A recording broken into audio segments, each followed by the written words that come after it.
నమస్తే. Welcome to Telugu రాజ్యం. ఈరోజు మనతో పాటు ఉన్నారు సీనియర్ జర్నలిస్ట్ భరద్వాజ్ గారు. వారితో మాట్లాడేద్దాం. సార్ నమస్తే. నమస్తే అండి. సార్ ప్రశ్న రావణ్‌కి సంబంధించిన ఛానల్ ప్రశ్న అనే ఛానల్‌కి సంబంధించిన సీఈఓ లేడీ గమన. సో ఆవిడ మీద నిన్నొక కథనాన్ని ప్రసారం చేసింది, ఒక ప్రోగ్రామ్‌ని, మహా న్యూస్.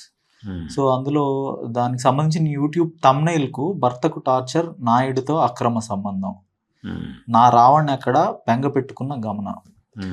సో ఈ తరహాలో పర్సనల్ అటాక్ అయితే ఒక మెయిన్ స్ట్రీమ్ మీడియా చేయటం, మెయిన్ స్ట్రీమ్ ఛానల్. సో అది చదువుతుంది కూడా ఒక లేడీయే, ఆ ప్రోగ్రామ్ని కండక్ట్ చేసింది కూడా ఒక లేడీయే. సో ఏంటంటారు, అంటే దీన్ని జర్నలిజం అని అలా ఏమనాలి? అసలు వాళ్ళ ప్రోగ్రామే చాలా పెద్దది. వీళ్ళ టార్గెట్ వైసీపీ లింక్స్ ఎస్టాబ్లిష్ చేయడానికి ప్రయత్నాలు చేస్తున్నారు. ఆ ఇంటి యజమాని ఇప్పుడు ఎక్కడైతే ఆఫీస్ ఉందో అది ఉచితంగా ఇచ్చారు వీళ్ళకి అని. ఉచితంగా ఇవ్వటం వెనకాల ఉద్దేశం ఏంటంటే ఆ బిల్డింగ్ ఓనరు వైసీపీకి ఫేవరు అనేది ఎస్టాబ్లిష్ చేసి వార్తలు వేస్తారు ఆల్రెడీ. ఓకే.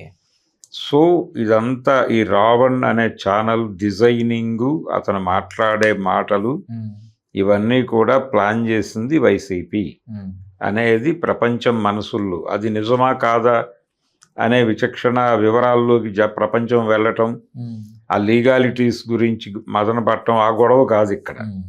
ముందు అలాంటి థంబ్నెయిల్స్ పెట్టేసి తోసేస్తే జనం కన్జ్యూమ్ చేస్తూ ఉంటారు. అరుగుల మీద కూర్చున్నప్పుడో లేకపోతే రెస్టారెంట్లలో కూర్చున్నప్పుడో వాళ్ళు మాట్లాడుకుంటారు. ఏమని మాట్లాడుకుంటారు? ఆ ప్రశ్న అనేది ఏదో గొడవ, అదంతా వైసీపీ వాళ్ళదంటరా అంటాడు ఒకడు. జగన్మోహన్ రెడ్డి డబ్బులు ఇచ్చి ఆడిస్తున్న డ్రామా ఇదంతా అంటాడు ఇంకొకడు. అవును నేను కూడా చూసా ఇందాక అంటాడు ఇంకొక పెద్ద మనిషి. ఆ అమ్మాయి ఎవరో ఉందట కదా దానిలో, అవును అమ్మాయిని అదేదో వాడేసుకుంటున్నారు అందరూ, వాడు ముద్దులు పెట్టుకుంటున్నట్టు ఫోటోలు చూశాను అంటాడు. అమ్మాయి అయినా ఇంకెవరైనా, చాలా మంది అమ్మాయిలు ఉన్నారట అక్కడ, 100 మందిని వాడేసుకుంటున్నారు వాళ్ళు. అసలు అక్కడ అదంతా వ్యభిచార గృహం. ఇలా మాట్లాడేసుకుంటారు. ఆ మాట్లాడుకోవటానికి తగిన వాతావరణాన్ని వీళ్ళు కల్పిస్తారు. అంతకు మించి వీళ్ళు చేస్తున్నది ఏమీ లేదు. అది దేశ అభివృద్ధికి కానీ ప్రపంచపు ఆలోచన గమనాన్ని మార్చడానికి కానీ ఏమాత్రము ఉపయోగం లేనటువంటి కంటెంట్. ఉపయోగం అటుంచితే డిజిటల్ పొల్యూషన్ కూడా ఇదంతా డిజిటల్ పొల్యూషన్ చేయటం ద్వారా ప్రపంచం ఆలోచించాల్సింది ఆలోచించకుండా వాళ్ళని డైవర్ట్ చేయటం కోసం ఈ చెత్త అంతా డ్రైవ్ చేస్తున్నారు వీళ్ళు. అందుకోసం ఇప్పుడు ఆ అమ్మాయి భర్తను వదిలిపెట్టిందని, ఇంకెవరితోనో ఎఫ్ఐఆర్ పెట్టుకుందని, అతన్ని అరెస్ట్ చేయించిందని, వాళ్ళ మదర్ని ఇబ్బంది పెట్టిందని, వాళ్ళ ఆస్తులు కొట్టేశారని, వాళ్ళు కేసులు పెట్టారని, ఇదంతా ప్రపంచానికి అవసరమా? అది అక్కడ ఇంకొక యాంగిల్ ఉండొచ్చు, ఇంకొక స్టోరీ ఉండొచ్చు. ఆ లోతుల్లోకి వెళ్ళి ఎవరు పరిశోధించాలి, ఎందుకు చెప్పాలి? వీళ్ళకి పని ఉంది కాబట్టి చెప్తున్నారు. వీళ్ళకి పని ఉంది కాబట్టి, వేరే పనేమీ లేదు కాబట్టి, వాళ్ళ క్యారెక్టర్ అసాసిన్ చేయటమే ప్రోగ్రామ్ కాబట్టి, ఇలాంటి వాళ్ళందరినీ ఒక దగ్గరికి తీసుకొచ్చి వాళ్ళతో ఈ ప్రపంచాన్ని అంటే హిందూ మతాన్ని టార్గెట్ చేసి ఈ మాటలన్నీ అనిపించి హిందూ మతాన్ని బలహీనపరిచి ఈ దేశాన్ని క్రైస్తవ దేశం చేయటం కోసం జగన్మోహన్ రెడ్డి చేస్తున్నాడని జనం నమ్మి రేపు పొద్దున ఎన్నికల్లో అతనికి ఓటేయకూడదని, ఎవడికి వాడు ఇంట్లో వాళ్ళ దేవుడి విగ్రహం మీద ఒట్టేయాలని వీళ్ళ ఉద్దేశం. ఇంత సినిమా నడుపుతున్నారు వాళ్ళు ఈ చర్చల్లో నుంచి. ఇంత చేస్తున్నామండి, వచ్చే ఎన్నికల్లో వైసీపీకి ఓట్ బ్యాంక్ వెళ్లకుండా వైసీపీ నుంచి హిందూ ఓట్ బ్యాంకును వెనక్కి లాక్కురావడం కోసం మేము ఇన్ని కథనాలు, ఇంతమందిని కలిసి కష్టపడి చేసిన కృషి ఉంది. ఈ కృషిని గుర్తించి మీరు మా దొడ్లో ఏం తోలుతారో తోలండి అని అధికార పక్షానికి ఆఫర్ ఇస్తారు. వాళ్ళు తోలుతారా లేదా అనేది వేరే గొడవ. ఈ డ్రామా అంతా నడుస్తున్నది ఈ పని కోసమే. వాళ్ళు తమ లబ్ధి కోసం గంటకొక వార్త వండి వారుస్తున్నారు అతని కేంద్రంగా. అది అంతర్జాతీయ సమస్యగా మారుస్తున్నారు. ఆ అమ్మాయికి ఎఫ్ఐఆర్ ఉందండి, రావణ్తో ఎఫ్ఐఆర్ ఉంది, నీకేమిటి సమస్య? ఆ భర్తతో విడిపోయారు, మీకేమిటి సమస్య? ఆవిడ ఇంకెవరితోనో ఉన్నారు, మీకెందుకు, మీకు సంబంధం ఏమిటి అంటే మీతో లేరనేవైనా మీకు ఇబ్బంది ఉందా, అది కూడా మీ కోరిక కాదు. మీ కోరిక చాలా స్పష్టంగా అర్థమవుతోంది ప్రపంచానికి. మీరు ఏది దొరికినా దాన్ని జగన్కి చుట్టాలనుకుంటున్నారు. ఆ చుట్టడం కోసం తిప్పలు పడుతున్నారు. ఆ ఇంటి ఓనరు రెడ్డే, అతని దగ్గర ఏదో ఒక కామన్ పాయింట్ ఒకటి పట్టుకుంటారు. ఆ కామన్ పాయింట్ ఆధారంగా తొక్కుతారు ఇదంతా. ఇది నడుస్తున్నటువంటి చరిత్ర. మరొక ప్రచారం ఏంటంటే ఇప్పుడు రావణ్ ఒక 9 మందితో ఎఫ్ఐఆర్ పెట్టుకున్నాడు, వాళ్ళందరినీ బ్లాక్మెయిల్ చేశాడు. ఇప్పుడు వాళ్ళు కేసు అతని మీద ఆ దిశగా కేసు పెట్టాలంటే వాళ్ళు ఎవరు బయటకు రావట్లేదని ఒక ప్రచారం కూడా తీసుకొచ్చారు. తీసుకురండి, ఒక 8 మంది అమ్మాయిలు దొరకరా, దొరుకుతారు. కొంచెం ట్రై చేస్తే దొరుకుతారు. కానీ ఆధారాలు అయితే సబ్మిట్ చేయాలి కదా కోర్టుకి. ఆధారాలు ఏముందండి, ముందు క్లెయిమ్ చేసేసో కేసు పడేస్తే ఉంటుంది. అది ట్రయల్ జరిగిన నాటికి కదా, అది ఎప్పుడు వస్తుందో బెంచ్ మీదకి రాకుండా చేయండి 10 సంవత్సరాల పాటు అంటే చేస్తారు. ఇప్పుడు 20 సంవత్సరాల వరకు ఈ కేసు బెంచ్ మీదకి రాకుండా మేనేజ్ చేయమంటే కాంట్రాక్ట్ తీసుకుని మేనేజ్ చేసే న్యాయవాదులు కలరు. కాబట్టి అలా చేసుకుంటారు. ఏముంది, తీసుకురావడానికి ప్రపంచాన్ని నమ్మిస్తారు కదా ముందు.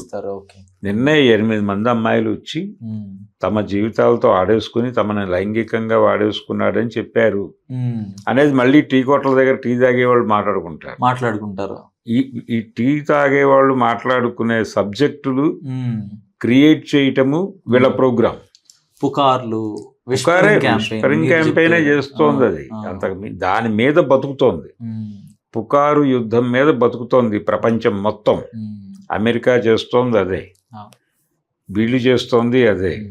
ఇది ఈ రోజున కాదు, అది పురాణ కాలం నుంచి నడుస్తున్న పనే. ఎగ్జాంపుల్స్ ఏంటి సార్ పురాణాల్లో దీనికి సంబంధించి? ఒక ప్రచారం జరుగుతుంది ఎవరి మీదైనా, అంటే రావణుడు ఆయన స్త్రీలోలుడు, అసలు ఆ చరిత్ర ఎక్కడ కనిపించదు అతని క్యారెక్టర్లో. అతను ఎవరు ఒక అమ్మాయి కోసం ప్రయత్నం చేసినట్టు ఎక్కడా ఉండదు, కానీ వీళ్ళు కల్పిస్తారు దానిలో. అతను ఒక పరదారాపహరణ చేశాడు, అంటే వేరే వాళ్ళ వైఫ్ని తీసుకొచ్చి ఇంట్లో కట్టేశాడు, అందుకు చంపాడు రాముడు. అంటే చంపటం అనేది ప్రోగ్రామ్. ఈ చంపటాన్ని జస్టిఫై చేయటానికి ఒక మాట ఉండాలి, ఇది వాళ్ళ టార్గెట్. ఇలాంటి ప్రయత్నమే సద్దాం హుస్సేన్ అలాగే చంపారు కదా. మొన్న జరిగింది కూడా అదే కదా, ఖొమైనీ విషయంలో. ఆయన దగ్గర అసలు ఎందుకు జరిగింది, వాళ్ళ దగ్గర యురేనియం నిల్వలు ఉన్నాయని కదా మీ అటాక్. యురేనియం కోసం కాదు, అతను యురేనియం దేనికో వాడతాడని చెప్పి ప్రపంచ వినాశనం కోసం అని చెప్పి యుద్ధం జరిగింది. కానీ యుద్ధం దానికోసం కాదు, ఒరిజినల్గా ఆయిల్ పవర్ కోసం జరిగిన యుద్ధం అది. అది చెప్పరు. రాముడు గారు కూడా అక్కడ ఉన్నటువంటి సంపద కోసం వెళ్ళాడు, అది చెప్పడు. ఇంకేదో చెప్తాడు, వీళ్ళు చెప్పినట్టే, అమెరికా చెప్పినట్టే. ఇదే నడుస్తోంది ప్రపంచం అంతా రామరాజ్యమే నడుస్తోంది. అందుకని చంద్రబాబు కూడా అదే చేస్తాడు. ఎవరి మీదైనా దాడి చేయదలుచుకుంటే 100 పుకార్లు పుట్టిస్తారు, ఆ పుకార్ల మధ్యలో చంపేస్తారండి. అందుకని వదంతి యుద్ధం అంటారు దీన్ని. ఆ వదంతి యుద్ధాలే చేస్తారు వీళ్ళు. అలాంటి వదంతి యుద్ధాలు చేయటం అనేది ఇప్పుడు ఈ ప్రశ్న రావణ్ టీం మీద గంటకో పుకారు, అందులో ఎక్కడో ఫోటో దొరుకుతుంది వీళ్ళకి, దాని ఆధారంగా 100 ఫోటోలు క్రియేట్ చేస్తారు. క్రియేట్ చేసి ఆ అమ్మాయి మీద ఒక్కడెవడో నెగిటివ్గా మాట్లాడతాడు, దాని నుంచి లీడ్ తీసుకుంటారు.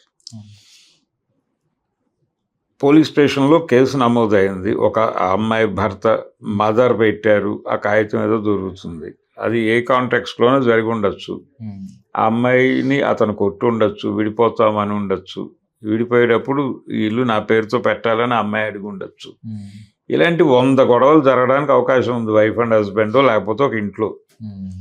ప్రతి గొడవకి వాడు ఇంకొక అర్థం చెప్తాడు, వాడికి ఉపయోగపడే అర్థం చెప్పేస్తాడు. కాదని ప్రూవ్ చేయాల్సిన బాధ్యత ఎదుటోడిది. బట్ట కాల్చి మీద వేయటం అంటారు దీన్ని పల్లెటూరు భాషలో చెప్పాలంటే. ఆ పని మాత్రమే జరుగుతోంది ప్రపంచంలో మీడియా నుంచి.